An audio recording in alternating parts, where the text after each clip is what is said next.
بسم اللہ الرحمن الرحیم. In the name of Allah, the Beneficent,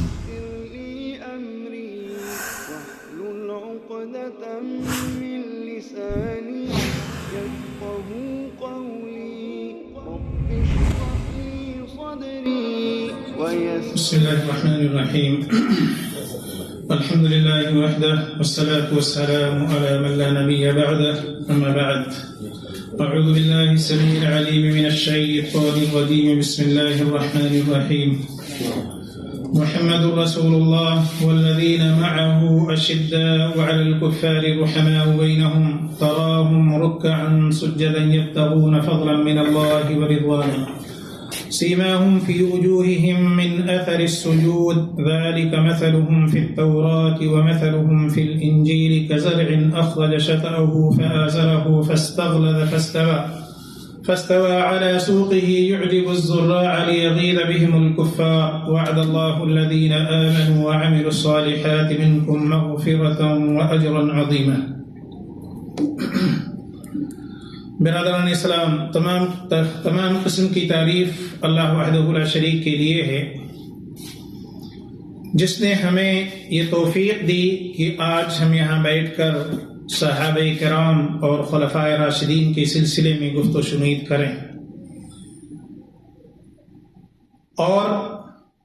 اللہ کی حمد و ثنا کے بعد عموماً تمام انبیاء علیہم الصلاۃ والسلام، خصوصاً آخری نبی جناب محمد الرسول اللہ صلی اللہ علیہ وسلم پر بے شمار درود و سلام نازل ہوں. بلا شبہ ہم اور آپ اس حساب سے اور اس نظریے سے بڑے ہی خوش نصیب اور سعادت مند ہیں کہ اللہ تعالیٰ نے ہمیں ان ہستیوں اور ان جلیل القدر اصحاب کے سلسلے میں گفت و شنید کی توفیق دی، بات کرنے کی، کچھ کہنے اور سننے کی توفیق دی، کہ جس کا ذکر اللہ تعالیٰ نے عرش سے کیا،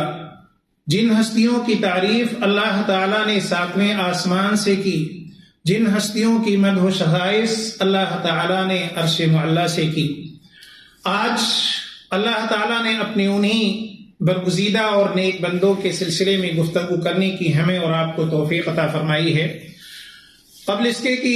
جیسا کہ آپ کو پتا ہے کہ حضرت عثمان رضی اللہ تعالی عنہ کی سیرت کے سلسلے میں گفتگو کرنی ہے، تو قبل اس کے کہ میں ان کی سیرت بیان کروں، عام صحابہ کرام کی تھوڑی سی فضیلت آپ کے سامنے پیش کروں، جس سے آپ کو یہ اندازہ ہو کہ جب عام صحابہ کرام کی یہ فضیلت ہے، ان کی یہ عظمت ہے اور اللہ تعالیٰ کے یہاں ان کا یہ مقام اور مرتبہ ہے، تو خلفائے راشدین جو جن کا مرتبہ اور جن کا مقام ان عام صحابہ سے بلند ہے، ان کی فضیلت کس قدر ہو سکتی ہے. تو ابھی جو آیت کریمہ میں نے سورہ فتح کی آپ کے سامنے تلاوت کی ہے، اس آیت کریمہ کا ایک ایک جز، ایک ایک کلمہ اور ایک ایک جملہ صحابہ کرام کی عظمت و فضیلت اور صحابہ کرام کی اوصاف حمیدہ اور صحابہ کرام کے لیے جو اللہ تعالیٰ نے مغفرت اور اجر عظیم رکھی ہے، وہ جو ہے اسی پر اس آیت کا ایک ایک جز دلالت کر رہا ہے. چنانچہ آپ سنیں کہ اللہ تعالیٰ نے فرمایا کہ محمد الرسول اللہ والذین معه اشداء علی الکفار رحماء بینہم تراہم رکعا سجدا. آپ دیکھیں اللہ تعالیٰ نے انہیں ساری صحابہ کرام کو یہ بلند مقام اور مرتبہ کیوں دیا؟ یہ انہی صفات کی وجہ سے، جو صفات ان کے اندر پائے جاتے تھے، جن صفات کو انہوں نے نبی کریم صلی اللہ علیہ وسلم سے سیکھا، اپنایا اور عمل کیا، انہی صفات جو ہے صفات حسنہ کی وجہ سے، انہی اوصاف حمیدہ کی وجہ سے اللہ تعالیٰ نے ان کا مقام اور مرتبہ بلند فرمایا ہے کہ محمد اللہ کے رسول ہیں صلی اللہ علیہ وسلم، اور جو آپ کے ساتھ ہیں ان کے بارے میں فرمایا کہ اشداء علی الکفار، وہ کفار کے لیے سخت ہیں، کبھی دل میں ان کے لیے محبت نہیں رکھی، ہمیشہ جو ہے ان سے جو ہے اپنے دل میں اسلام کے لیے، اللہ کے لیے، اس کے رسول جناب محمد الرسول اللہ صلی اللہ علیہ وسلم کے لیے دشمنی رکھی، بغض و عداوت رکھی اپنی ذات کے لیے نہیں بلکہ اسلام کے لیے، اللہ کے لیے، اس کے رسول جناب محمد الرسول اللہ صلی اللہ علیہ وسلم کے لیے۔ جہاں تک انسانیت کا تعلق ہے، دنیاوی جو ہے روابط ہیں اور دنیا کے تعلقات کی بات ہے تو وہ جو ہے ہمارے نبی صلی اللہ علیہ وسلم، آپ کے صحابہ اور عام مسلمانوں کے لیے جائز ہے اور کیا ہے اور لوگ کر رہے ہیں۔ لیکن جہاں موالات کی بات ہو، قلبی لگاؤ کی بات ہو تو یہ ان کی ایک خاص صفت بتائی گئی صحابہ کرام کی کہ وہ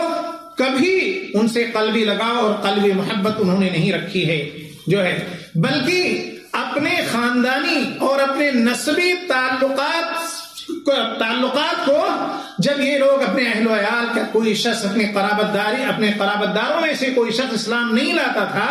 تو اس کو وہ اپنے سے دور سمجھتے تھے، اور اس شخص کو جو اپنے نسب یا قرابت داروں میں سے نہیں ہوتا تھا لیکن مسلمان ہوتا تھا تو اس کو اپنے سے قریب سمجھتے تھے۔ یہ صحابہ کرام کی خصوصیت تھی۔ اور اس کے بعد رحماء بینہم، یہ ہمارے اور آپ کے لیے بہت بڑی تعلیم ہے میرے دوستوں۔ رحماء بینہم، آپس میں بڑے رحم دل تھے۔ آپ دیکھیں، اور جو ہے اگر آپ مسلمانوں کے حقوق اور مسلمانوں کے ایک دوسرے سے کیسے روابط ہونے چاہیے، احادیث میں جو ہے اس کا بڑا تذکرہ ہے۔ قرآن مجید میں بھی ایک دوسرے کے حقوق کا جو ہے تذکرہ کیا گیا ہے بار بار، اور جو ہے یہ صفات ان کی تھی کہ آپس میں رحم دل تھے۔ آپ نے بعض دوسری حدیثیں آپ نے سنی ہوں گی کہ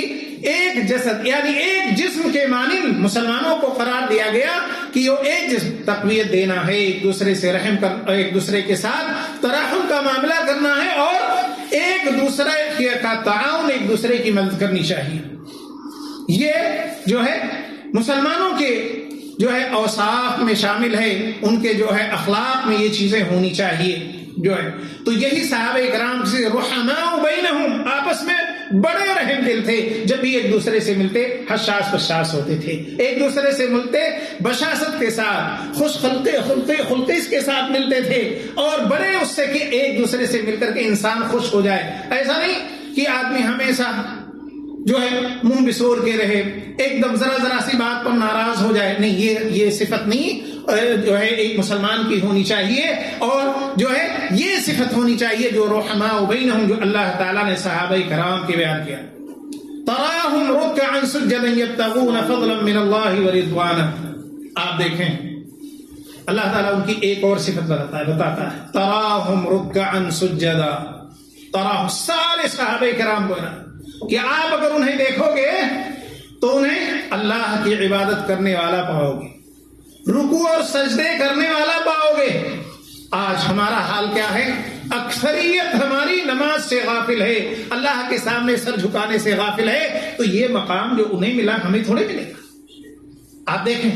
اور یہ اس میں خلوص، یبتغون فضلا من اللہ ورضوانا، کوئی دنیا طلبی نہیں تھی، اخلاص تھا اللہ کے فضل کے لیے اور اس کی رضا کے لیے۔ فضلا من اللہ ورضوانا، اللہ کی رضا میرے دوستو یہ بہت بڑی چیز ہے۔ اللہ کی رضا آپ تلاش کریں اور اللہ راضی ہو جائے، اللہ کی رضا آپ کو مل جائے، پھر آپ کو کچھ نہیں چاہیے۔ اللہ کی رضا سے آپ کو ساری نعمتیں اللہ تعالیٰ دے دے گا اور ساری نعمتوں سے نواز دے گا۔ یبتغون فضلا من اللہ ورضوانا سیماہم فی وجوہہم من اثر السجود، اور ان کے چہروں سے،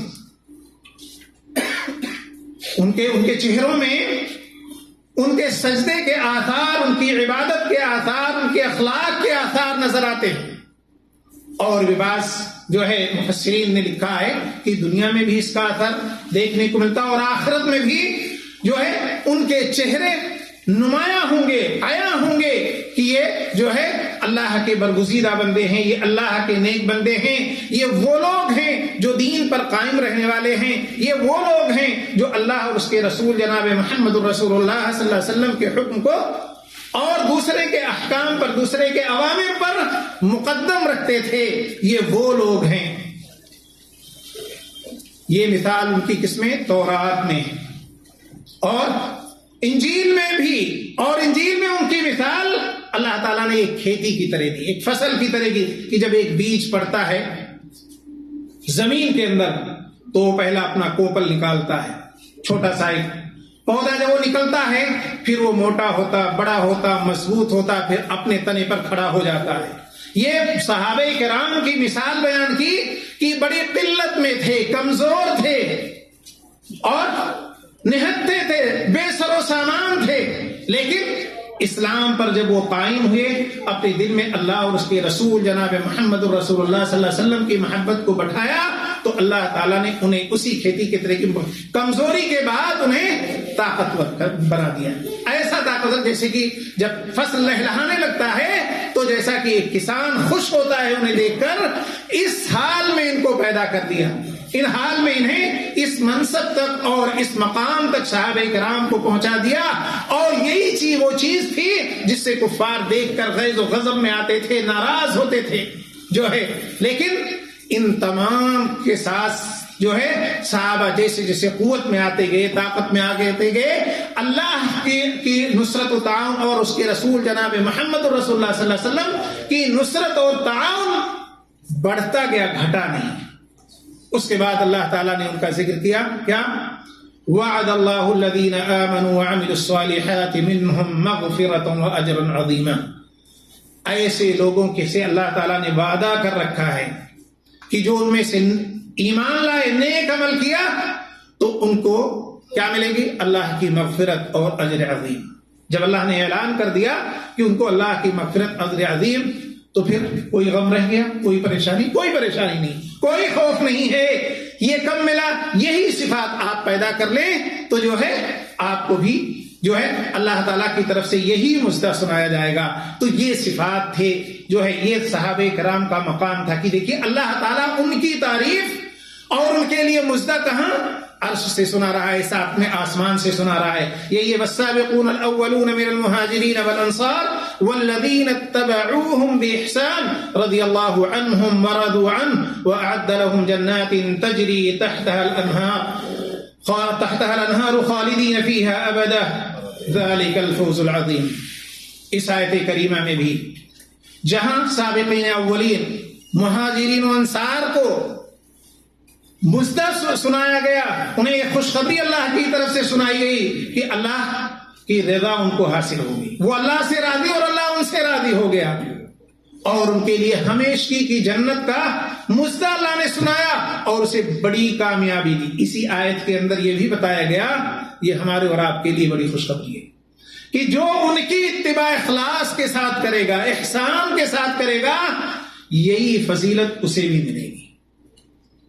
یہی مژدہ اس کے لیے بھی ہے. اللہ کی رضا اور خوشنودی اس کے بھی لیے ہے. شرط یہ ہے کہ ہم آج ان کی سیرت سننے کے لیے بیٹھے ہیں اور ان کی سیرت کو سن کر اپنانے کے لیے اگر بیٹھے ہیں تو اسے پڑھیں، سنیں، اپنائیں، تو انشاءاللہ العظیم ہم بھی انہی کے ساتھ ہوں گے اور انہی کے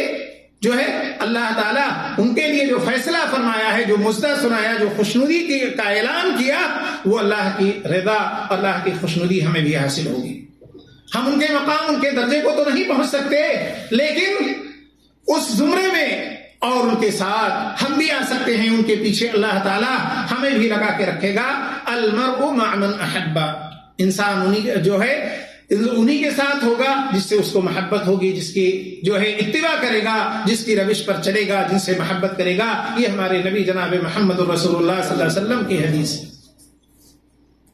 اور ان کی صفات تھوڑی سی اور صحابہ کرام کی صفات، للفقراء الذین اخرجوا من دیارہم واموالہم یبتغون فضلا من اللہ ورضوانا وینصرون اللہ ورسولہ.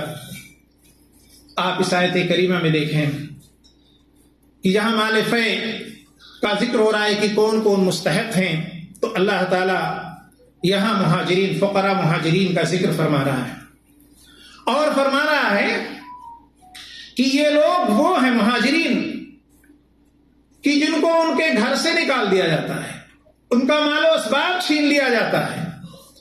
وہ بیار و مددگار ہوتے ہیں، نہ گھر ہے، نہ جو ہے در ہے، نہ کوئی دولت ہے، نہ مال و اسباب ہے، نہ وسائل ہے، نہ ذرائع،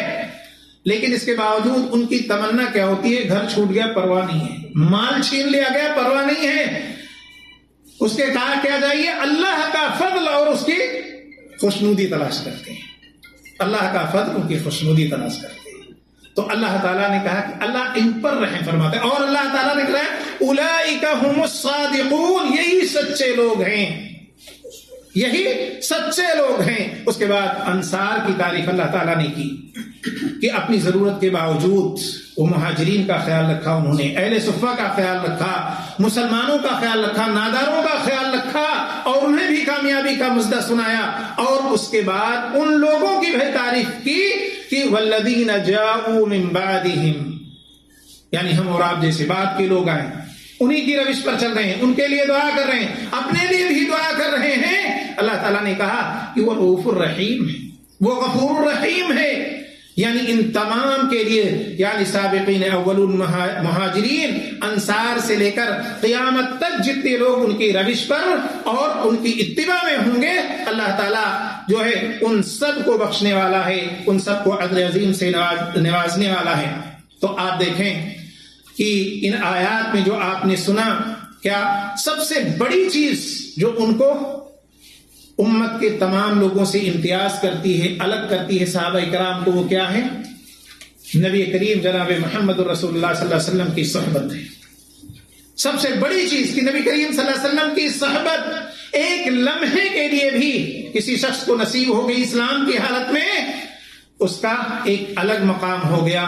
اس کا ایک الگ نام ہو گیا، اس کی الگ ایک پہچان ہو گئی، رضی اللہ عنہم ورضوا عنہ کا خطاب اسے مل گیا۔ صرف لمحے بھر کے لیے ایمان کی حالت میں نبی کریم صلی اللہ علیہ وسلم کو دیکھ لیا، آپ کی صحبت کو پا لیا، یہ ہے مقام صحابہ۔ اللہ تعالیٰ نے کتنا بلند مقام رکھا، اور اس نبی کا مقام، اس نبی کے مقام کی وجہ سے اور اس نبی کی صحبت کی وجہ سے یہ مقام عطا کر دیا۔ اور اس کے بعد میں صحابہ کرام کو یہ مقام و منصب اس لیے بھی ملا کہ انہوں نے نبی اکرم جناب محمد رسول اللہ صلی اللہ علیہ وسلم سے دین کو سیکھا، براہ راست نبی اکرم صلی اللہ علیہ وسلم سے دین کو سمجھا، اور نبی کریم صلی اللہ علیہ وسلم کے ساتھ اپنی بے سر و سامانی کے باوجود جب ضرورت پڑی تو جان و مال کی بازی لگا دی، جان و مال کو قربان کرنے میں دریغ نہیں کیا۔ اللہ کے رسول صلی اللہ علیہ وسلم نے جب بھی جو ہے جان کی ضرورت پڑی انہیں، اس کے لیے تیار، مال کی ضرورت پڑی، اپنا سب کچھ صحابہ نشاور کرنے کے لیے تیار تھے۔ بعض صحابہ کرام کے بارے میں آپ جانتے ہیں اور سنتے ہیں کہ سب کچھ لے جا کر کے، جیسے حضرت ابوبکر رضی اللہ تعالیٰ عنہ وغیرہ، سب کچھ گھر کا پورا اثاثہ نبی کریم صلی اللہ علیہ وسلم کی جا کے قدموں میں ڈال دیتے تھے۔ اللہ کے رسول، آپ کو ضرورت ہے آپ لے لیجیے، ہمارے اور آپ کے مال میں کوئی فرق نہیں ہے۔ اس طرح سے اللہ کے رسول صلی اللہ علیہ وسلم کو صحابہ کرام نے تصرف دے رکھا تھا، خاص طور پہ حضرت ابوبکر رضی اللہ تعالیٰ عنہ نے کہ اللہ کے رسول، میرا مال آپ کا مال ہے، آپ اس میں کیوں جو ہے تردد کر رہے ہیں، آپ جس طرح چاہیں تصرف کر لیں۔ تو یہ تمام صفات جو ہے پائے جاتے تھے صحابہ کرام کو، جس کی وجہ سے صحابہ کرام کو یہ مقام، یہ مرتبہ ملا۔ اللہ تعالیٰ نے اس کی مدح و ستائش ان کے انہی جو ہے اوصاف حمیدہ، اخلاق حسنہ، اور ان کے اسی صبر، ضبط اور جو ہے انفاق کی وجہ سے، اور ان کے جو ہے اس طریقے قربانیوں کی وجہ سے اللہ تعالیٰ نے یہ مقام انہیں عطا فرمایا۔ اور اللہ کے رسول جناب محمد رسول اللہ صلی اللہ علیہ وسلم نے بھی فرمایا کیا؟ لا تسبوا اصحابی، یعنی ان کا مقام ایسا ہے، آپ نے فرمایا کہ میرے صحابہ کو تم گالیاں نہ دو۔ آج مسلمان اپنے آپ کو کہنے والے کتنے لوگ ایسے ہیں جو سب سے افضل لوگ ہیں صحابہ کرام میں، خلفائے راشدین میں سے جو سب سے افضل ہیں، ان کو گالیاں دے رہے ہیں، ان کو اسلام پر، ان سے اسلام سے خارج مان رہے ہیں، ان پر کفر کے فتاوے ڈال رہے ہیں، اور کن کن القاب و آداب اور کن کن چیزوں سے نواز رہے ہیں، اللہ کی پناہ۔ اور ان کو چھوڑیے، ان کے علاوہ جو دوسری جماعتیں ہیں جو اپنے آپ کو اہل سنت بھی کہتی ہیں، بعض دفعہ صحابہ کرام کے بارے میں ایسے ایسے کلمات استعمال کرتے ہیں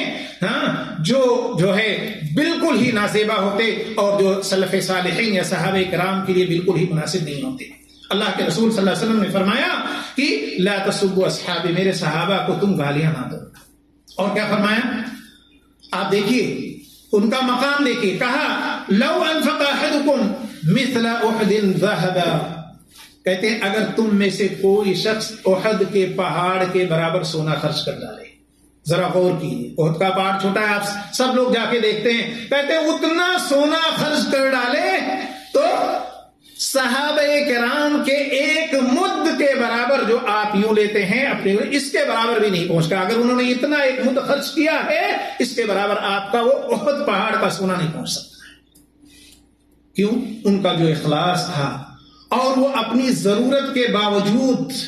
جو اللہ کے راستے میں خرچ کرتے تھے, خود بھوکے رہ کر غریبوں محتاجوں کو کھلا دیتے تھے, خود بھوکے رہ کر اور جو ہے اپنا پھٹا پرانا پہن کر اسلام کی نشر و اشاعت کے لیے اور اسلام کے غلبے کے لیے جو خرچ کرتے تھے, ان کے تقوی, ان کے اخلاص کی وجہ سے اللہ تعالیٰ نے ان کے اس مقام کو بلند کیا ہے.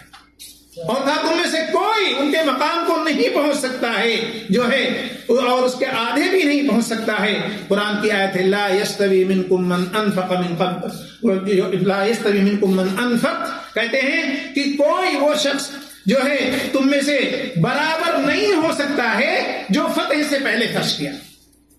من انفق من قبل الفتح وقاتل اولئک اعظم درجة من الذین انفقوا من بعد وقاتلوا وكلا وعد الله الحسنى. کیا فرمایا؟ صحابہ کرام کے بارے میں فرمایا کہ جو فتح مکہ سے پہلے جنہوں نے خرچ کیا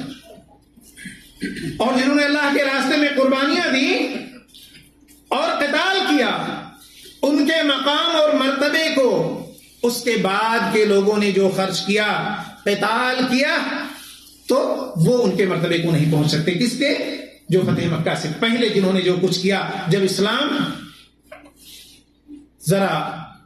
کمزوری کی حالت میں نظر آتا تھا, اہل اسلام کمزور نظر آتے تھے, ان کو ہر چیز کی ضرورت تھی, دنیا میں کوئی تسلیم کرنے والا نہیں تھا, انہیں ہر طرف سے ان کے اوپر دباؤ تھا, ہر طرف سے ظلم و ستم کے پہاڑ توڑے جا رہے تھے, انہیں دنیا تسلیم ہی نہیں کر رہی تھی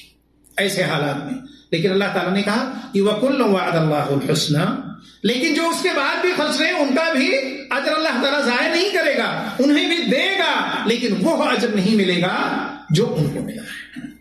اس لیے کہ انسان آپ ویسی عام طور پر حالات اور ضرورت اور ظروف کے اعتبار سے انسان کی نیکی بڑھ جاتی ہے جب وہ خرچ کرتا ہے. انسان کے لیے ایک وقت ہے کہ لوگ بھوکوں مر رہے ہیں, ایسے میں آپ کے پاس پیسہ ہے, نہیں خرچ کر رہے ہیں, لیکن جب لوگوں کے پاس ہے اس وقت آپ خرچ کر رہے ہیں تو اتنا وہ ثواب نہیں ملے گا کہ جتنا جب لوگوں کے پاس پریشانیاں ہیں, بھوک سے لوگ تڑپ رہے ہیں, ننگے ہیں, اس وقت آپ نہیں خرچ کر رہے ہیں, جبکہ اس وقت ضرورت زیادہ تھی. تو اگر آپ عام حالات میں اس سے زیادہ خرچ کریں تو وہ ثواب نہیں ملے گا کہ جو اس وقت ملتا جبکہ لوگ ننگے اور بھوکے تھے, یا جن لوگوں نے اس وقت خرچ کیا ان کے برابر آپ نہیں پہنچ سکتے. تو یہ جو ہے صحابہ کرام کی فضیلت تھی. اور ان میں میرے دوستو, ان صحابہ کرام میں خلفائے راشدین کی فضیلت سب سے زیادہ ہے. صحابہ کرام کی فضیلت کو کوئی نہیں پہنچ سکتا. قیامت تک آنے والے جتنے لوگ ہیں ان میں سے کوئی ان کے برابر نہیں ہو سکتا. صحابہ کرام کی اور بھی بہت سی فضیلتیں ہیں, مدحشتائش قرآن میں بھی ہے اور احادیث میں بھی ہیں, تو ان کے مقام و مرتبہ کو نہیں پہنچ سکتا. لیکن صحابہ کرام میں جو ہے بعض سے افضل ہیں. نبی کریم صلی اللہ علیہ وسلم کی احادیث کی بنیاد پر اور جو ہے خود صحابہ کرام کے اقوال کی بنیاد پر, اور اس کے بعد ائمہ اور مورخین اور جو ہے محدثین نے جو ہے دلائل نظر کے ان کی روشنی میں صحابہ کرام جو ہے میں خلفائے راشدین سب سے افضل ہیں. اور ان میں سب سے افضل کون؟ ابو بکر رضی اللہ تعالیٰ عنہ, اس کے بعد عمر رضی اللہ تعالیٰ عنہ, عثمان غنی رضی اللہ تعالیٰ عنہ, اور پھر علی رضی اللہ تعالیٰ عنہ. اس بات پر امت کا اجماع اور اتفاق ہے کہ یہی ترتیب ہے, اور بلکہ خلافت کی بھی اسی ترتیب پر امت کا اجماع ہے. اگر سے بعض لوگ اس کے خلاف حضرت علی اور حضرت عثمان رضی اللہ تعالیٰ عنہ کے بارے میں کہتے ہیں کہ نہیں وہ زیادہ مستحق ہے حضرت علی, لیکن جو ہے علماء امت کا اس پہ اتفاق اور اجماع ہے کہ جو ہے یہی ترتیب جس ترتیب سے وہ خلیفہ بنے, اور جو ہے یہ اسی ترتیب پر امت کا اتفاق اور اجماع ہے, اور اسی ترتیب سے ان کی فضیلت بھی ہے. جو ہے تو میرے دوستو صحابہ کرام میں یہ سب سے افضل لوگ ہیں. اور آپ نے جو ہے حضرت ابوبکر رضی اللہ تعالیٰ عنہ کی مختصر سی سیرت آپ پہلے سن چکے ہیں, اور حضرت عمر رضی اللہ تعالیٰ عنہ کی بھی سیرت آپ مختصر طور پر سن چکے ہیں. آج حضرت عثمان غنی رضی اللہ تعالیٰ عنہ کی مختصر سی سیرت آپ کے سامنے پیش کرنا چاہوں گا. ورنہ یہ لوگ ایسے ہیں کہ ان کے بارے میں تو بہت سارے لوگوں نے بہت کچھ لکھا ہے, بڑی بڑی کتابیں لکھی گئی ہیں. کئی ایک درس چاہیے جو ہے ایک خلیفہ کے لیے, لیکن بڑے ہی مختصر انداز میں آپ کے سامنے پیش کرنے کی کوشش کروں گا. تو تیسرے ہمارے خلیفہ حضرت عثمان غنی یعنی عثمان بن عفان رضی اللہ تعالی عنہ ہیں. تیسرے خلیفہ حضرت یعنی چوتھا تھا کیا, تیسرے خلیفہ حضرت عثمان غنی رضی اللہ تعالیٰ عنہ یعنی عثمان ابن عفان رضی اللہ تعالیٰ عنہ ہیں, جن کی پیدائش جو ہے عام الفیل کے 6 سال بعد تقریباً ہوتی ہے. حضرت عثمان غنی رضی اللہ تعالیٰ عنہ کے بارے میں آتا ہے کہ اسلام سے پہلے ہی وہ بہت سارے اوصاف حمیدہ اور اخلاق حسنہ کے مالک تھے, اور بڑے ہی بردبار, حلیم, اور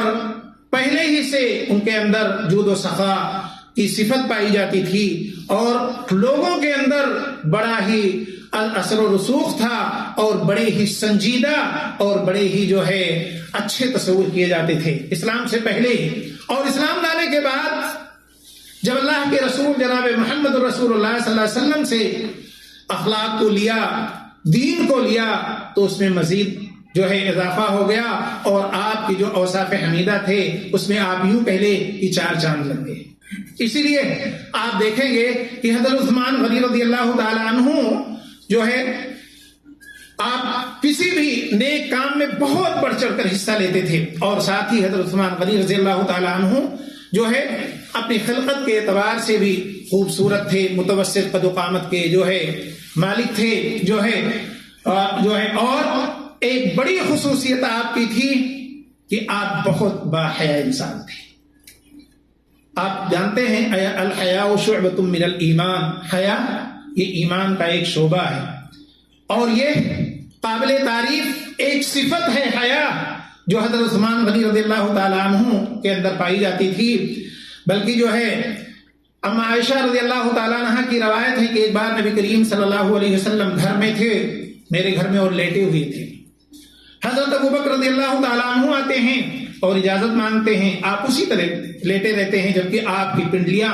اور آپ کا پیر کچھ کھلا ہوا رہتا ہے,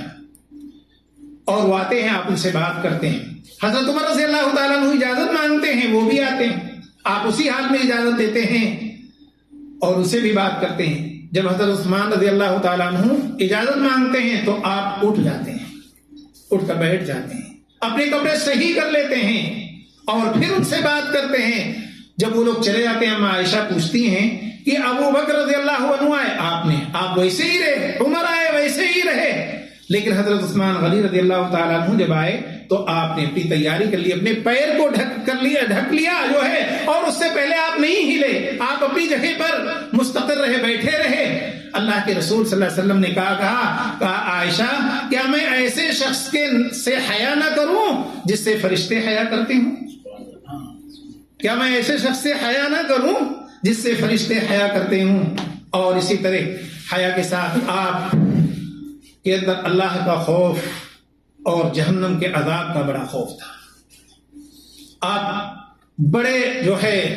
آپ کے اندر رقت پائی جاتی تھی. خاص طور پہ آپ کے بارے میں آتا ہے کہ جب کسی کی مٹی میں شامل ہوتے تھے, قبر پر پہنچتے تھے, تو آپ کے آنکھوں سے جو ہے آنسو جاری ہو جاتے تھے, اور آپ کی داڑیاں تر ہو جاتی تھی روتے روتے. بعض صحابہ کرام پوچھتے تھے کہ آپ کیوں اتنا رو رہے ہیں؟ جنت و جہنم کا تذکرہ ہوتا تو نہیں روتے, لیکن قبر کا تذکرہ ہوتا ہے یا اس کو جب آپ دیکھتے ہیں تو اس قدر زار و قطار روتے ہیں. تو وہ کیا فرماتے تھے؟ وہ کہتے تھے کہ میرے نبی کریم جناب محمد رسول اللہ صلی اللہ علیہ وسلم کو فرماتے ہوئے سنا ہے کہ ان اول منازل الآخرہ القبر,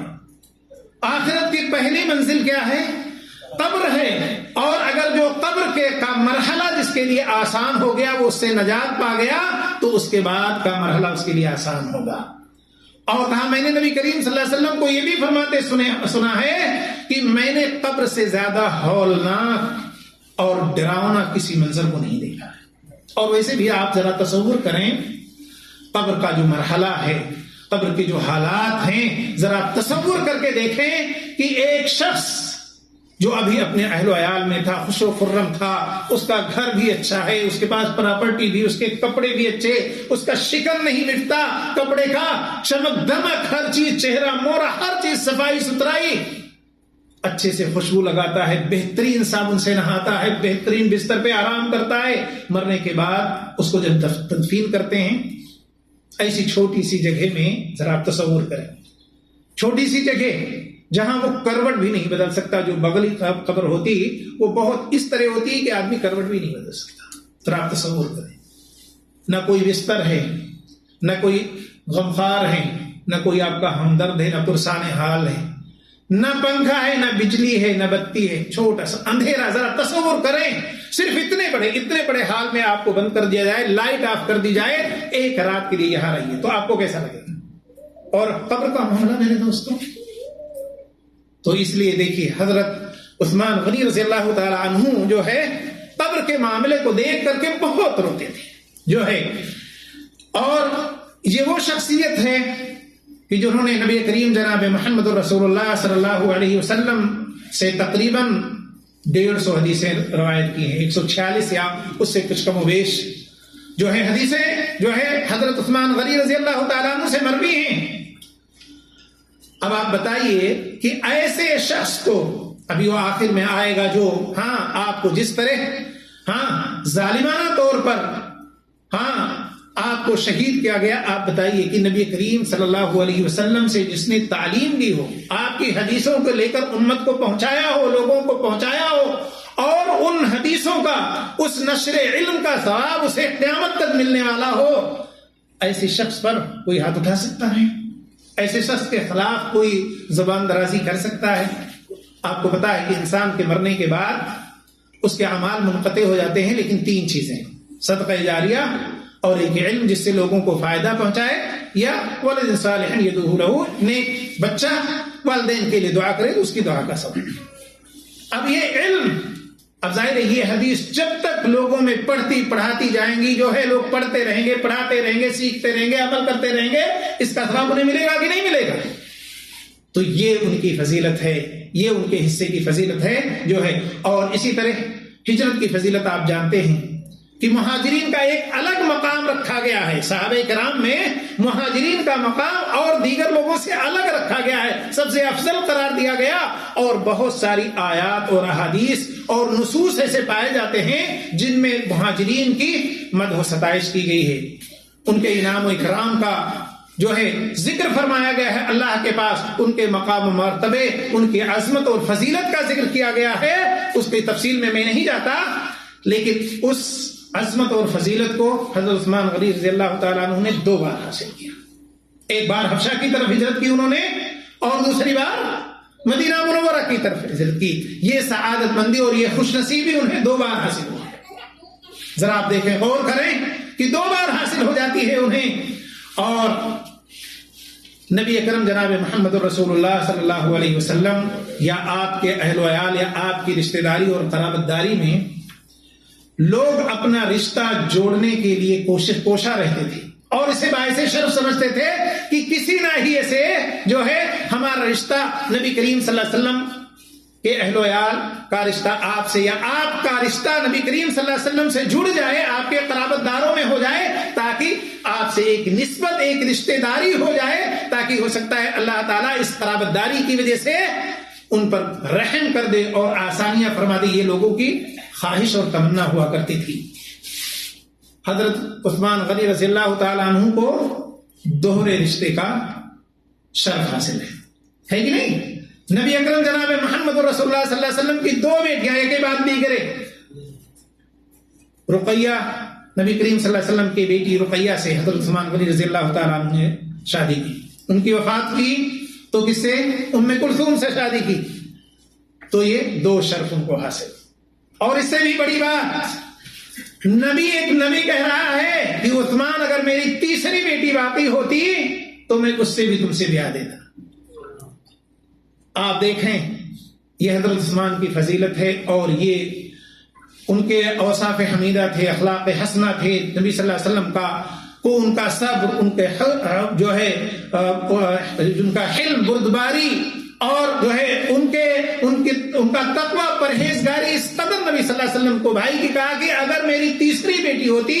تو میں اسے بھی جو ہے تم سے بیاہ دیتا، اس کی شادی تم سے کر دیتا. یہ شرط کی بات نہیں ہے حضرت عثمان غنی رضی اللہ تعالیٰ عنہ، فضیلت کی بات نہیں ہے کہ ایک نبی کہہ رہا ہے. اور اسی لیے ان کو 2 شادیوں کے لیے سے 2 بیٹیاں ان کے نکاح میں تھیں، اسی لیے ان کو کیا کہا رہا ہے؟ ذوالنورین کا خطاب ملا، ذوالنورین کا خطاب انہیں دیا گیا. اور ان کی فضیلت دیکھیے، جنگ بدر میں وہ شریک نہیں ہو سکے، اس لیے کہ نبی صلی اللہ علیہ وسلم کی بیٹی، ان کی بیوی بیمار تھی. نبی کریم صلی اللہ علیہ وسلم نے کیا کہا کہ ان کی تم عیادت کرو، تیمارداری کرو، اور تمہیں کیا ملے گا؟ کہا کہ جتنا اجر ایک میں شامل ہونے والی صحابی کو ملے گا وہی تمہیں ملے گا، اور جو اس کا حصہ ملے گا اتنا حصہ تمہیں بھی ملے گا. یہ نبی کریم صلی اللہ علیہ وسلم نے انہیں کہا کہ ایک جو ہے جو اس میں حاضر ہوا ہے جنگ بدر میں، جو ہے جو اجر اس کو ملے گا اور جو اس کا حصہ رکھا جائے گا وہی تمہارا ہوگا. یعنی ابھی وہ مدینے میں ہیں، اپنی بیوی کی تیمارداری کر رہے ہیں جو ہے، اور اللہ کے رسول جناب محمد رسول اللہ صلی اللہ علیہ وسلم نے یہ شرف انہیں دیا اور یہ فضیلت انہیں دی جو ہے. اور اس کے بعد یہ وہ ان لوگوں میں سے ہیں جن کے لیے اللہ نے اپنی رضا اور خوشنودی کا اعلان کیا، لقد رضی اللہ عن المؤمنین اذ یبایعونک تحت الشجرہ، بیعت رضوان میں، بلکہ بیعت رضوان انہی کے لیے ہوا. جبکہ آپ دیکھیں گے کہ جو ہے جو حضرت عثمان غنی رضی اللہ تعالیٰ عنہ پر اعتراض کرتے تھے اور جنہوں نے ظالمانہ طور پر ان کی شہادت کی، وہ ان چیزوں کو ان کے معائب کے طور پر، نقائص کے طور پر بیان کرتے ہیں اور ان کی کمیوں کے طور پر گناتے ہیں، جبکہ یہ ان کے لیے شرف کی بات ہے، ان کے لیے فضیلت کی چیزیں ہیں. آپ کو پتا ہے بیعت رضوان، نبی صلی اللہ علیہ وسلم نے لوگوں سے بیعت کس وقت لینی شروع کی؟ جب حضرت عثمان غنی رضی اللہ تعالیٰ عنہ جو ہے مکہ میں گئے اور انہیں آنے میں تاخیر ہو گئی، بلکہ کچھ لوگوں نے یہ کہا کہ انہیں شہید کر دیا گیا، قتل کر دیا گیا. اللہ کے رسول صلی اللہ علیہ وسلم نے کہا پہلے آپ کا لڑائی کا کوئی ارادہ نہیں تھا، لیکن جب یہ بات آ گئی تو انہوں نے لوگوں سے بیعت لینی شروع کی کہ ہم بغیر انتقام لیے، بغیر لڑائی کیے نہیں جائیں گے. اور حضرت عثمان غنی رضی اللہ تعالیٰ عنہ نہیں تھے، ان کی بیعت آپ نے خود کی. آتا ہے کہ اپنا دایاں ہاتھ اٹھایا اور بائیں ہاتھ پر رکھے کہا ھذا ید عثمان، یہ عثمان کا ہاتھ ہے. اپنے ہاتھ کو کس کا ہاتھ قرار دیا میرے دوستوں؟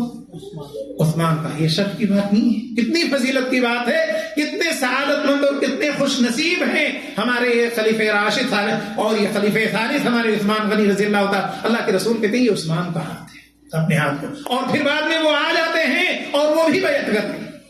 حضرت عثمان غنی رضی اللہ تعالیٰ عنہ بھی بیعت میں شامل ہوتے ہیں جو ہے. اور آپ دیکھیے حضرت عمر رضی اللہ تعالیٰ عنہ کو بعض مورخین نے لکھا کہ پہلے اللہ کے رسول صلی اللہ علیہ وسلم نے مکہ کی طرف حضرت عمر کو کہا تھا. حضرت عمر رضی اللہ تعالیٰ عنہ نے معذرت کی کہ اللہ کے رسول میرا وہاں کوئی نہیں ہے اور شاید مجھے وہ پذیرائی نہیں ملے گی جو حضرت عثمان غنی رضی اللہ تعالیٰ عنہ کو ملے گی. چنانچہ اللہ کے رسول صلی اللہ علیہ وسلم نے حضرت عثمان غنی رضی اللہ تعالیٰ عنہ کو بھیجا مکہ میں کہ آپ جائیے ان سے عمرے کی یا صلح مصالحت کی بات کریں. حضرت عثمان غنی جیسے ہی نکلے کچھ دور گئے، لوگوں نے آپ کا استقبال کیا اور پرجوش استقبال کیا، سواریاں تک دی، اپنی سواریوں پر بٹھا کر حضرت عثمان غنی رضی اللہ تعالیٰ عنہ کو لے گئے اور قریش مکہ کے سرداران سے آپ کی میٹنگ کروائی، آپ کو بیٹھایا، یہاں تک کہ کہا آپ کے لیے جائز ہے، حلال ہے، آپ چاہیں تو جو ہے بیت اللہ کا طواف کر لیں، آپ چاہیں تو خانہ کعبہ کا طواف کر لیں. لیکن اللہ کے رسول صلی اللہ علیہ وسلم نے جو محبت انہیں دی تھی، جو ان کی فضیلت تھی اور جو وہ اللہ کے رسول صلی اللہ علیہ وسلم سے محبت کرتے تھے، انہوں نے کہا کہ بغیر اللہ کے رسول کے میں اکیلا طواف نہیں کر سکتا. دیکھیے یہ دل تھا، یہ تقویٰ تھا. انہوں نے کہا اللہ کے رسول نہیں آئے، ہم ان کے ساتھ آئے، ان کی رہبری میں، ان کی اقتداء میں ہم آئے ہیں، ان کی اتباع کرتے ہوئے آئے ہیں، اور یہاں ہم آگے بڑھ کر کے طواف کر لیں. یہ ممکن نہیں ہے کہ میں اللہ کے رسول جناب محمد رسول اللہ صلی اللہ علیہ وسلم کے بغیر طواف کر لوں. یہ ان کا ایمان تھا, یہ ان کا تقویٰ تھا, یہ رسول اکرم جناب محمد رسول اللہ صلی اللہ علیہ وسلم سے محبت تھی ان کی, ان کا پیار تھا یہ, اور یہ ایمان کی مضبوطی تھی کہ اپنے رسول کے بغیر جو ہے وہ طواف کرنا انہوں نے گوارا نہیں سمجھا, بلکہ اللہ اور کے رسول سے آگے بڑھنا اسے تصور کیا اور کہا لا تقدموا بین یدی اللہ ورسولہ, کہا اللہ اس کے رسول سے آگے نہ بڑھو, اس پہ قائم ہو گئے اور کہا جب تک ہمارے نبی جناب محمد رسول اللہ صلی اللہ علیہ وسلم طواف نہ کر لیں ہم نہیں کریں گے, آپ کے بغیر ہم طواف نہیں کریں گے. آپ کو پتا ہے ایک بار اللہ کے رسول صلی اللہ علیہ وسلم اور حضرت ابوبکر رضی اللہ تعالیٰ عنہ, حضرت عمر رضی اللہ تعالیٰ عنہ اور حضرت عثمان رضی اللہ تعالیٰ عنہ ایک پہاڑ پر چڑھے. پہاڑ تھر تھرانے لگا, اس میں حرکت پیدا ہوئی. اللہ کے رسول صلی اللہ علیہ وسلم کیا کہتے ہیں, پہاڑ سے مخاطب ہو کے ثابت رہ جا, استقرار پکڑا, اس لیے کہ تیرے اوپر ایک نبی اور ایک صدیق اور 2 شہید ہیں, ایک صدیق 2 شہید ہیں. چنانچہ وہ اپنی جگہ رک گیا. آپ دیکھیں یہ اللہ کے رسول صلی اللہ علیہ وسلم نے شہادت کی گواہی دی کہ وہ ان کو شہادت ملے گی, اور ان کی یہ فضیلت بیان کی جو ہے یہ سب ان کے لیے شرف اور خوش نصیبی کی بات ہے میرے دوستوں. اور اللہ کے رسول صلی اللہ علیہ وسلم نے جب بھی اعلان کیا کہ ہمیں مال چاہیے اسلام کی نشر و اشاعت کے لیے یا اللہ کے راستے میں جہاد کے لیے, جب بھی کیا بھرپور تعاون کیا. اللہ کے رسول صلی اللہ علیہ وسلم کے زمانے میں مسجد کی توسیع کے لیے جب اعلان ہوا سب سے بڑھ چڑھ کر حصہ لیا اور کہا کہ میں زمین خرید کے اللہ کے رسول دوں گا اور جس میں توسیع, اور اپنی خلافت میں بھی انہوں نے جو ہے اس کی توسیع, مسجد نبی کی توسیع فرمائی. اور یہ توسیع فرما کر آپ کو پتا ہے کہ مسجد کے لیے جو خرچ کرے اسے بنائے. من بنا للہ مسجدا بنى اللہ لہ بیتا فی الجنہ, جنت کے حقدار ہو گئے, جنت کے حقدار ہو گئے. اسی طرح آپ کو مشہور چیز معلوم ہے کہ ایک بیر روما جو تھا جس کا پانی جو ہے بکتا تھا, لوگ خرید کر پانی پیتے تھے, مسلمان کافی پریشان تھے, پانی خرید کر پیا کرتے. اللہ کے رسول صلی اللہ علیہ وسلم نے فرمایا کہ جو اسے بیر روما کو, ایک روایت میں آتا ہے کہ کھود لے یا بیر روما کو خرید لے, فلہ الجنہ, یا اللہ کے رسول نے فرمایا میں اس کے لیے جنت میں ایک چشمے کا وعدہ کرتا ہوں. بھاری قیمت دے کر حضرت عثمان غنی رضی اللہ تعالیٰ عنہ نے اسے خرید لیا اور عام کر دیا کہ پیو پانی, سارے لوگ فری میں پیو, کوئی پیسہ نہیں اس کا. اللہ کے رسول صلی اللہ علیہ وسلم کی جنت کی بشارت اس کے ساتھ بھی مل گئی, مل گئی کہ نہیں مل گئی. اسی طرح اللہ کے رسول جناب محمد رسول اللہ صلی اللہ علیہ وسلم ایک بار اور بشارت دیتے ہیں جب حضرت ابو موسیٰ اشعری رضی اللہ تعالیٰ عنہ کہتے ہیں کہ میں نبی کریم صلی اللہ علیہ وسلم کے ساتھ ایک باغ میں تھا. آپ صلی اللہ علیہ وسلم نے مجھے دروازے پر متعین کر دیا اور اس کے بعد ابو بکر رضی اللہ تعالیٰ عنہ آئے اور اندر آنے کی اجازت چاہی. اللہ کے رسول صلی اللہ علیہ وسلم نے کہا کہ دیکھو کون ہے, دروازہ کھول دو, وبشروا بالجنہ, اور جنت کی بشارت دو. کہتے میں نے دروازہ کھولا تو حضرت ابو بکر تھے, میں نے جو ہے انہیں جنت کی بشارت دی. اور اس کے بعد دوسرا شخص آیا, اللہ کے رسول نے کہا کہ دروازہ کھول دو اور اسے جنت کی بشارت دو. کہنے میں دروازہ کھولا تو دیکھا حضرت عمر رضی اللہ تعالیٰ اور انہیں جنت کی بشارت دی. تیسری بار جو شخص آیا, اللہ کے رسول صلی اللہ علیہ وسلم نے کہا دروازہ کھول دو, جنت کی بشارت دو, اور یہ بھی کہو کہ تمہیں ایک مصیبت پہنچے گی اور تمہارے زمانے میں ایک فتنہ قائم ہوگا جس سے تم 2-4 ہو گے. وہ کہتے ہیں میں نے دروازہ کھول کر جنت کی بشارت دی اور یہ بات بتائی تو انہوں نے اللہ کی حمد و ثنا کی اور کہا اللہ مستعان, اللہ ہی مدد کرنے والا اور کافی ہمارے لیے واقع. تو اللہ کے رسول صلی اللہ علیہ وسلم نے یہاں بھی انہیں جنت کی بشارت دی میرے دوستو. اور یعنی کئی بار اللہ کے رسول جناب محمد رسول اللہ صلی اللہ علیہ وسلم نے حضرت عثمان غنی رضی اللہ تعالیٰ عنہ کو جنت کی بشارت دی. اور بعض روایت میں آتا ہے کہ نبی کریم صلی اللہ علیہ وسلم نے اپنے آخری وقت میں کہا کہ میرے بعض صحابہ کو بلاؤ. ام عائشہ رضی اللہ تعالیٰ عنہ کی روایت ہے. تو ام عائشہ کہتی ہیں ابو بکر کو بلاؤ, انہوں نے کہا نہیں. تو کہتی ہیں عمر کو بلاؤ, کہا نہیں. تو کہا عثمان کو بلاؤ, تو آپ نے کہا ہاں. تو کہتی ہیں جب بلایا تو ان کو الگ کر کے تھوڑا سا کچھ بات کی اللہ کے رسول صلی اللہ علیہ وسلم نے. وہ کہتی ہیں حضرت عثمان غنی رضی اللہ تعالیٰ عنہ کو چہرہ اور نبی صلی اللہ علیہ وسلم کی بات سن کر بدل رہا تھا. یہ تغیر لون وجہی، آپ کے یعنی حضرت عثمان غنی رضی اللہ تعالیٰ عنہ کے چہرے کا رنگ بدل رہا تھا. وہ کہہ رہے ہیں کہ جس سے پتا چلا کہ وہی بات جو پہلے اللہ کے رسول صلی اللہ علیہ وسلم نے بتائی تھی اور بیان کی تھی، وہی بات ان کو پھر بتائی اور صبر کا عہد لیا کہ تم صبر کر لینا، صبر کر لینا جو ہے.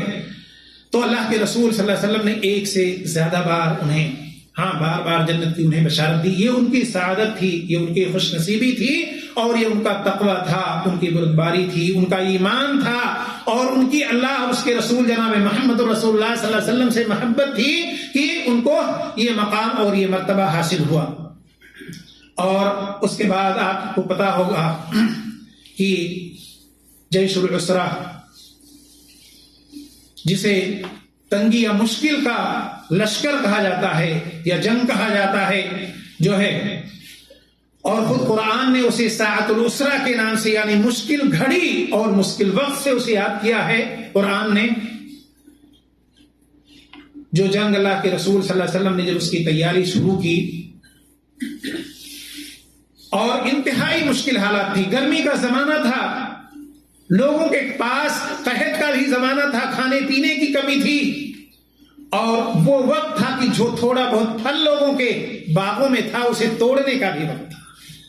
اور اسی وقت میں اللہ کے رسول جناب محمد رسول اللہ صلی اللہ علیہ وسلم نے جو ہے جنگ کا اعلان فرما دیا کہ ہمیں روم کی طرف جانا ہے، جنگ کا. اس میں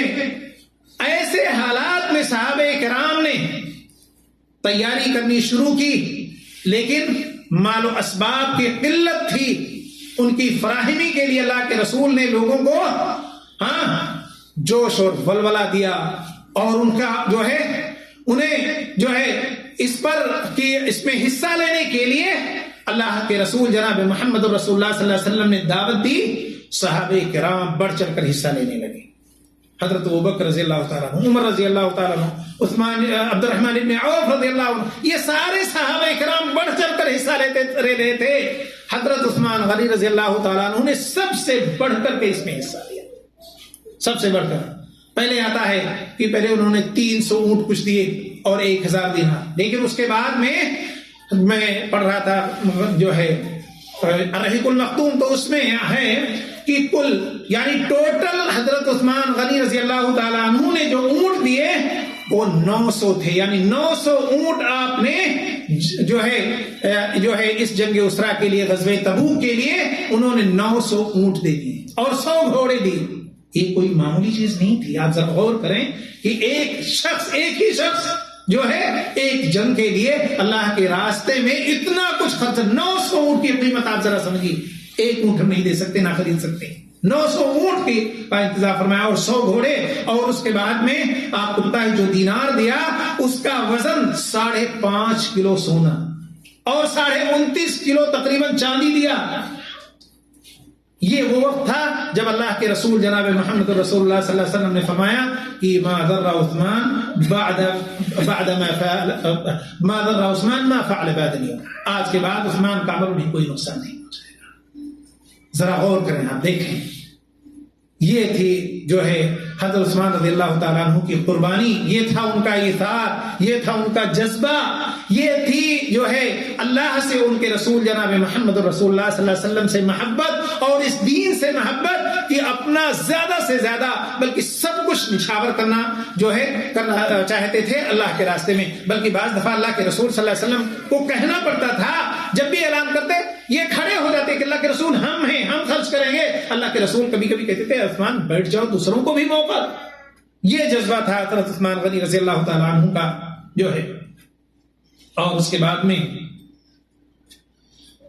اللہ کے رسول جناب محمد رسول اللہ صلی اللہ علیہ وسلم کی وفات کے بعد حضرت ابو بکر رضی اللہ تعالیٰ عنہ اور حضرت جو ہے عمر رضی اللہ تعالیٰ عنہ کے زمانے میں یہ ان کے ساتھ ہمیشہ مشارت میں شریک رہے، اور ابو بکر و عمر رضی اللہ عنہما نے ان کو اپنے سے قریب رکھا، اور یہ کبھی بھی مخالفت نہیں کی، بلکہ بعد مورخین نے لکھا کہ حضرت عثمان غنی رضی اللہ تعالیٰ عنہ کی خود زبان انہیں فرمایا ما خالفت رسول اللہ صلی اللہ علیہ وسلم ولا ابا بکر ولا عمر منذ ما اسلم. اسلام کے بعد میں نے نبی کریم صلی اللہ علیہ وسلم کی مخالفت کبھی نہیں کی،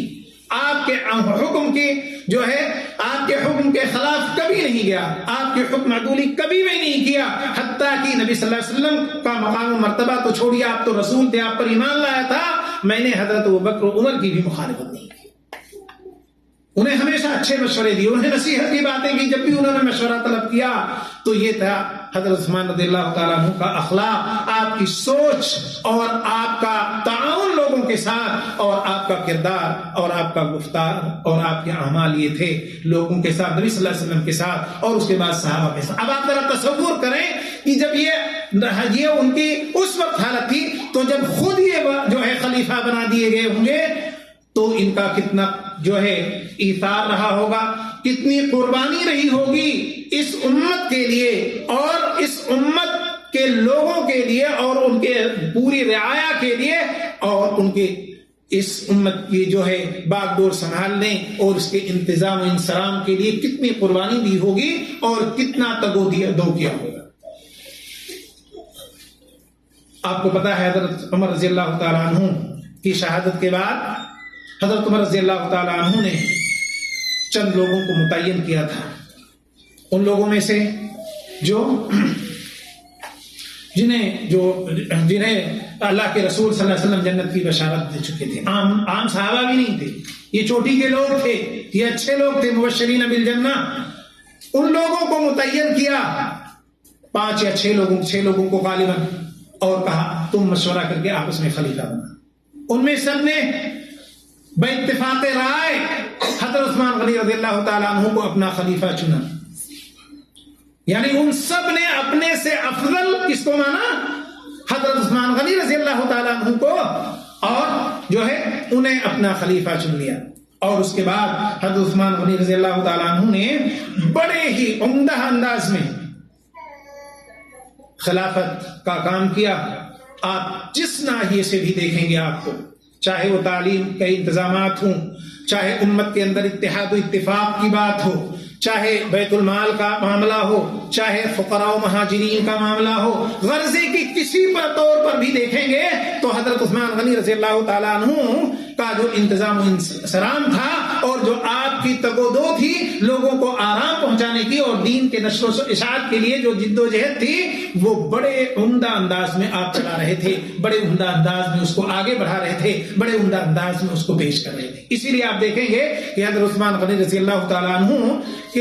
کے زمانے میں جو فتوحات کا سلسلہ چلا تو وہ رکنے کا نام نہیں لے رہا تھا. بہت سارے مالک اور بہت سارے مقامات کو جو ہے مسلمان فتح کرتے جا رہے تھے. اور یہی وہ چیز تھی کہ جو منافقوں کے آنکھوں میں چبھ رہی تھی، یہی وہ چیز تھی جو ان کو چین نہیں لے رہی تھی. اس کے بعد حضرت عثمان غنی رضی اللہ تعالیٰ عنہ پر مختلف الزامات انہوں نے عائد کرنے شروع کیے جو ہے. جبکہ حضرت عثمان غنی رضی اللہ تعالیٰ عنہ نے جو یہ باتیں بتائیں یہ تمام کو بڑے عمدہ انداز میں کیا، اور ان کا ایک بڑا نمایاں کام تھا جو انہوں نے مصحف کو جو ہے قریش کی زبان میں ایک ہی قرات پر جمع کر دیا.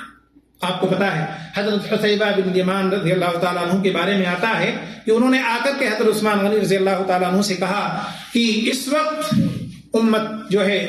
قرب و جوار اور مختلف علاقے میں امت کے لوگ پھیل چکے ہیں، اور ہر ایک کے پاس یا ہر علاقے میں الگ الگ نسخہ، ہر شخص کے پاس الگ الگ قرآن کے قرأت اور قرآن کے نسخے پائے جاتے ہیں، اور لوگ الگ الگ اس کی قرأت پر عمل کر رہے ہیں. اور مجھے اندیشہ ہے کہ اگر اسی طرح معاملہ رہا تو امت میں ایک بہت بڑا فتنہ اور ایک بہت بڑا اختلاف پیدا ہو جائے گا. اس لیے میری رائے یہ ہے کہ آپ ایک ہی مصحف پر لوگوں کو جمع کر دیں.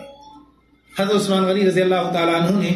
ان کی یہ بات کو تسلیم کی، اور حضرت زید بن ثابت رضی اللہ تعالیٰ عنہ کو بلا کر کے اور چند دوسرے صحابہ کرام جو اس کے ماہر تھے ان کی جو ہے قیادت میں ایک مصحف جو قریش کی قرأت پر تھا، جسے مصحف عثمانی کے نام سے جانا جاتا ہے، اسے تیار کرایا اور تمام نسخوں کو منسوخ کر کے اسی نسخے کی کاپی کروا کے تمام جگہوں پر تمام علاقوں میں بھیج دیا گیا تاکہ لوگوں کے اندر اختلاف نہ ہو، اور اسی لیے کہ قرآن قریش کی زبان میں نازل ہوا اور اسی زبان میں لوگ پڑھیں اور اسی پر عمل کریں، اور یہ ایک اچھا اقدام تھا۔ جبکہ دوسرے لوگ جو ان کے مخالف تھے، منافقین تھے اور جو بلوائی تھے، جو فتنہ پرور لوگ تھے، وہ اس کو عیب کے طور پر بیان کر رہے ہیں۔ جبکہ حضرت علی رضی اللہ تعالیٰ عنہ نے کیا کہا، ان کو سمجھانے کی کوشش کی۔ جو لوگ حضرت عثمان کے خلاف اعتراض کرتے تھے کہ دوسرے نسخوں کو کیوں منسوخ کیا جو ہے اور کیوں نہیں ختم کر دیا، حضرت علی رضی اللہ تعالیٰ عنہ نے کہا کہ اگر میں خلیفہ ہوتا اس جگہ پر، اس کے مقام پر، اور میرے ہاتھ میں ولایت ہوتی تو میں بھی وہی کرتا جو انہوں نے کیا، اور یہ انہوں نے صحابہ کرام کے اجماع اور اتفاق سے کیا ہے۔ آپ ذرا تصور کریں کہ آج آپ دیکھیں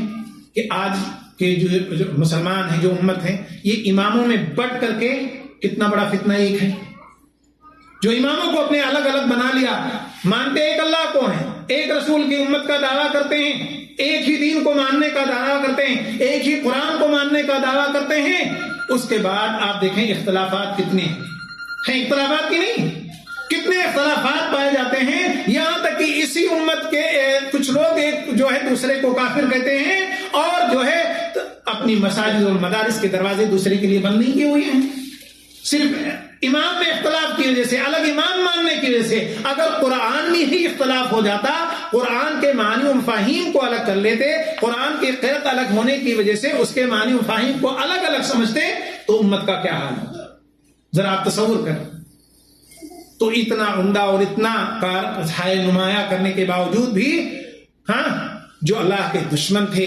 جو اسلام اور مسلمانوں کو پھلتا پھولتا نہیں دیکھنا چاہتے تھے، جو اسلام کے غلبے اور سطوت کو گوارا نہیں کر پا رہے تھے، اور اسلام کی ترقی ہضم ان کو نہیں ہو پا رہی تھی، تو وہ انہیں حضرت عثمان رضی اللہ تعالیٰ عنہ کے خلاف بتاتے تھے اور اس کے خلاف تصور کرتے تھے اسے کہ انہوں نے یہ کام غلط کیا ہے، جو ہے انہوں نے کیا ہے، جبکہ اس کام کے خود اس کے بعد جن پر ان لوگوں نے بھی بیعت کی تھی، انہوں نے حضرت علی رضی اللہ تعالیٰ عنہ نے ان کے جو ہے دفاع کیا۔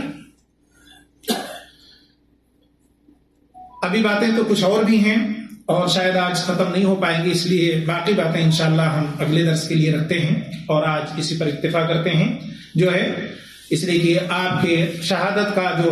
مسئلہ ہے اور کچھ اور جو آپ کے کارہائے نمایاں ہم کو آپ کے سامنے انشاءاللہ پیش کیا جائے گا، اس لیے انہی باتوں پر اکتفا کرتے ہوئے ہم اللہ تعالیٰ سے دعا کرتے ہیں کہ اللہ تیرا بڑا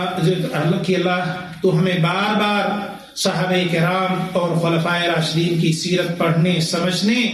اور انہی کی اقتدا کرنے کی توفیق عطا فرما، انہی کے مطابق قرآن کو سمجھنے کی توفیق عطا فرما، اور نبی کریم صلی اللہ علیہ وسلم کی احادیث کو جس طرح انہوں نے سمجھا اسی طرح ہمیں بھی سمجھنے کی توفیق عطا فرما، ان پر عمل کرنے کی توفیق عطا فرما، اور اللہ جس طرح انہوں نے جو ہے تجھ سے محبت کی، تیرے رسول سے محبت کی، اسی طرح ہمیں بھی محبت کی توفیق عطا فرما، اور تو ہمیں ان کی اقتداء کی توفیق عطا فرما، اور اللہ جو مژدہ تو نے انہیں سنایا ہے اسی مژدے کا شرف ہمیں بھی عطا فرما، ہمیں بھی وہ عمل، اس عمل کی توفیق دے جس سے ہم بھی ان کے زمرے میں شامل ہو سکیں، ان کے ساتھ رہ سکیں، اور ان کے ساتھ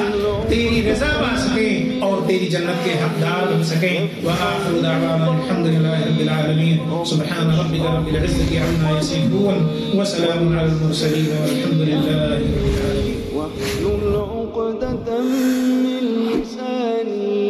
يفقهوا قولي، رب اشرح لي صدري